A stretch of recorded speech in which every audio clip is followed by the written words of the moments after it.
आप रशिया गए और आपने उनके साथ मुज़ाकरात किए, फिर रशिया का एक डेलीगेशन पाकिस्तान आया, उनके पाकिस्तान से मुज़ाकरात हुए और फिर एक अनाउंसमेंट हुई। रशिया के मिनिस्टर की तरफ से स्टेटमेंट आई कि जो पाकिस्तान को ऑयल दिया गया है उसमें कोई स्पेशल डिस्काउंट नहीं दिया गया। आज इमरान खान साहब ने दोबारा ये कहा है कि ये इम्पोर्टेड हुकूमत है, गुलाम हुकूमत है, इसलिए रूस से सस्ता तेल नहीं खरीदती। अमेरिका जो है वो इस बात पे कन्विंस हो गया कि हमें इंडिया से अपनी टर्म्स एंड कंडीशन नहीं मनवानी, बल्कि इंडिया की टर्म्स एंड कंडीशन पे वहां पे जाके डील करना है। तो अमेरिका नहीं चाहता कि पाकिस्तान अपने जो भी हैं जियो स्ट्रेटेजिक लोकेशन और जो भी उनका इन्फ्लुएंस है इस्तेमाल कर। लेकिन पाकिस्तान क्यों नहीं कर सकता? क्योंकि होश ही कोई नहीं, अक्ल ही नहीं। वो सारे का सारा जो इस खित्ते का नैरेटिव है वो इंडिया के हाथ में है। हकीकत को आप झुठला नहीं सकते अंकल जी, तरीक पड़े आप। वो इसलिए नफरत की नजर से देखते हैं अफगानिस्तान। आपने 2 बार उनके घर को तबाह करवाया है। वीगर्स के बारे में उनको सपोर्ट करते हैं, वो हमारे दोस्त हैं, हम उनको सपोर्ट करते हैं। तो ये सब चीजें हैं जो इंटरनेशनल एस्टेब्लिशमेंट और खास तौर बाइडन का उसने ये नहीं साबित किया कि मैं एक चाय वाला हूं तो मैं मुल्क नहीं चला सकता। मतलब उसने अपना काम करके दिखा दिया। पुतिन एक डिक्टेटर है।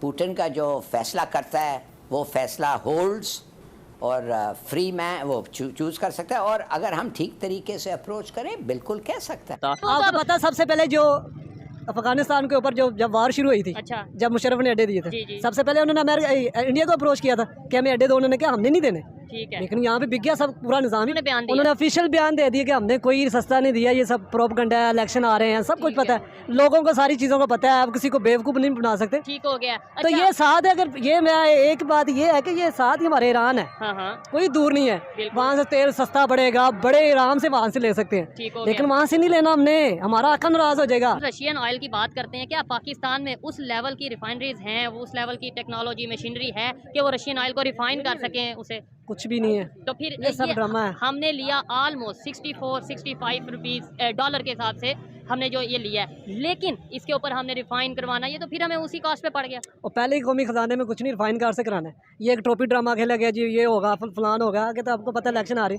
है। ये इलेक्शन की वजह से सारा प्रोपेगेंडा हो रहा है और होना कुछ भी नहीं है। आपको पता है, सबको पता है। जब नई रशिया यूक्रेन की वार हुई थी, मैं जानना चाहता हूँ कि पब्लिक क्या सोच रखती है इस मामले में। रशिया यूक्रेन की वार स्टार्ट हुई, उस टाइम पे रशिया पे प्रेशर था कि कोई ऑयल ना ले, सैंक्शंस थी, ठीक हो गया। उस टाइम पे जिन कंट्रीज में लिया उन्हें डिस्काउंट भी मिला, रिलेशन भी बेहतर हुए। तो क्या पाकिस्तान उस टाइम पे अगर ले लेता? हाँ, उस वक्त स्टैंड लेना चाहिए था। जहाँ एक चीज प्रोडक्ट आपको सस्ती मिली, आपने अपने मुल्क के लिए सोचना है ना। आपने किसी को, अमेरिका को कितनी दूर खुश किया आपने, कितने अरब डॉलर हमारा दहशतगर्दी के ऊपर, उसने फिर भी कहा डो मोर। ठीक है, डू मोर का बिल्कुल कहा। वो तो खुश होते ही नहीं है, उनके तो मतलब वो कहते हैं कि तबाही हो जाए, तो बर्बाद हो जाए, और उन्होंने कर दिया बर्बाद। तो हम बेवकूफ़ हैं, हमने अपने ऊपर ये इल्ज़ाम भी लिया, टेररिज्म का जो सा इल्ज़ाम अपने ऊपर ले लिया, रिलेशन अपने अफगानिस्तान से ख़राब कर लिए। आज इकानमी हमारी डाउन है, अगर कोई काम करना पड़ता है वो आपके बकौल कि हमें वो अमेरिका आका से पूछ के करना पड़ता है। तो हम बेवकूफ़ हैं, हम ये चीज़ें क्यों नहीं समझते? हम बेवकूफ़ नहीं है, हम लालची हैं, हम गुलाम हैं। बेसिकली बात ये है सारी, जो यहाँ से जो गुलामी है ना, वो इंसान को किसी काम का नहीं छोड़ती। सारे इनके जो मफाद हैं वो बाहर हैं, उनको पता है आज हम आगे खड़े हो जाएंगे अमेरिका के, जो उनकी बात ना मानी तो क्या होगा। पाकिस्तान को कुछ नहीं होना, इनको अपना नुकसान होना। बिल्कुल। जो कि व्हाइट हाउस के spokesperson, I think national security के, उन्होंने कहा कि भाई जाके देख लें आप, इंडियन डेमोक्रेसी फंक्शनिंग है, सारा कुछ है, और वो अमेरिका। अच्छा, अब हुआ ये है कि जो वेस्ट है उसको ये बता दिया गया है कि आपने इंडिया के साथ जब डील करना है तो आपने अपने हिसाब से डील नहीं करना, आपने वहाँ की लोकल करैक्टरिस्टिक्स देखनी है। अभी रिसेंटली एक आर्टिकल आया है फॉरेन अफेयर्स में, जिसमें उन्होंने कहा कि इंडिया के साथ आपको जो है वो शेयर्ड वैल्यूज़ पे बात नहीं करनी, शेयर्ड इंटरेस्ट पे बात करनी है। सो इट मीन्स कि आज अमेरिका जो है वो इस बात पे कन्विंस हो गया कि हमें इंडिया से अपनी टर्म्स एंड कंडीशन नहीं मनवानी, बल्कि इंडिया की टर्म्स एंड कंडीशन पे वहाँ पे जाके डील करना है। सो ये चीज़ें जो हैं ये वो वैसे ही है जैसे, इन अदर वर्ड्स बेसिकली ये क्रिटिसिज्म भी है, लेकिन in other words this is also the acceptance of Indian stand as well. Criticism in a sense कि भाई इंडिया उस तरह की डेमोक्रेसी नहीं है।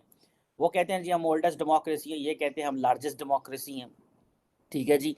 अब ये चीज़ें जो हैं ये बताती हैं कि चीज़ें जो है वो इंडिया ने किस तरह अपने आप को मनवा लिया, ठीक है जनाब। और ये this is something very important. अभी मैं देख रहा था कि रास्ते में जाते हुए पीएम मोदी जो है वो इजिप्ट भी रुकेंगे, और वहाँ पे वो अपनी जो 4,000 फौजी हैं जो वर्ल्ड वॉर 1 में लड़े थे, ठीक है जी। अब देखिए ये तो यूनाइटेड इंडिया के सारे फौजी थे, पाकिस्तानी क्यों इनको जाके ओन नहीं कर सकता, या पाकिस्तान क्यों बात नहीं कर सकता। उन्होंने कहा जी हम 4,000 फौजियों की जाके जो वहाँ पे वो करेंगे, रिस्पेक्ट करेंगे, और जो कि जनाब इजिप्ट और फ़लस्तीन की में जो है वो अपनी जानें चलेगी। इंडियन आर्मी जो थी उस वक्त, जो वर्ल्ड वॉर 1 में इंडियन आर्मी थी, वो कोई सिर्फ इंडिया की थोड़ी थी, वो तो पूरे खित्ते की थी। लेकिन पाकिस्तान क्यों नहीं कर सकता? क्योंकि होश ही कोई नहीं, अक्ल ही नहीं। वो सारे का सारा जो इस खित्ते का नैरेटिव है वो इंडिया के हाथ में है, सारी की सारी जो स्टोरी है इस खित्ते की वो इंडिया के हाथ में है।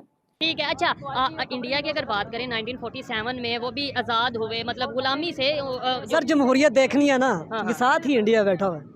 हम उसको दुश्मन मुल्क कहते हैं, सब कुछ कहते हैं। देखें आज कहाँ तरक्की कर गए, आईटी में कितने अरब कमा रहे हैं। वो कैसे गया? बात ये है, ये हर एक ये कहता है कि सर जी, वो ऐसे गया ना कि उनके अंदर की मुदाखलत कोई नहीं कर सकता ना, किसी की जरूरत नहीं है उनके पार्लियामान के अंदर कोई मुदाखलत करे। ठीक है, अब जो मैं कह रहा हूँ आप समझ जाएंगे। ठीक हो गया। हमारे यहाँ पे ये चीज़ें आ सकती हैं कि नहीं आ सकती? सर वो तब आएंगी जब ये कौम अपने पाँव पे खड़ी होगी, कि कहेगी कि हमने अपने फैसले खुद करने हैं। ये जब तक ये कौम के अंदर शौर नहीं आएगा, हम बटे हुए हैं सियासी पार्टी के अंदर, हम सूबों के अंदर बटे हुए हैं, जब तक Knowledge ये नहीं कौम आएगा, awareness नहीं आएगी। अवेयरनेस ही नहीं आएगी, जब तक हमें सही तरह, हमारा मीडिया भी ठीक तरह से नहीं बताता ये ना। भी बात है। अब ऐसे जो ही। सबसे नेगेटिव रोल है इस टाइम वो मीडिया का है। प्राइम मिनिस्टर मोदी ने जिस तरह चीज़ों को ट्रांसफॉर्म किया है, मतलब he is been an excellent statesman. उसने ये नहीं साबित किया कि मैं एक चाय वाला हूँ तो मैं मुल्क नहीं चला सकता। मतलब उसने अपना काम करके दिखा दिया। किसी को अच्छा लगे, किसी को बुरा लगे, किसी को क्या लगे, किसी को इससे क्या तकलीफ हो या किसी को खुशी हो, इससे कोई फ़र्क नहीं पड़ता। वो कहते हैं ना, success has many fathers and failure is our fun. आज मोदी कामयाब होके सब उसको ऑन करेंगे, वो नाकाम होता तो सारे कहना यार देखो यार की है।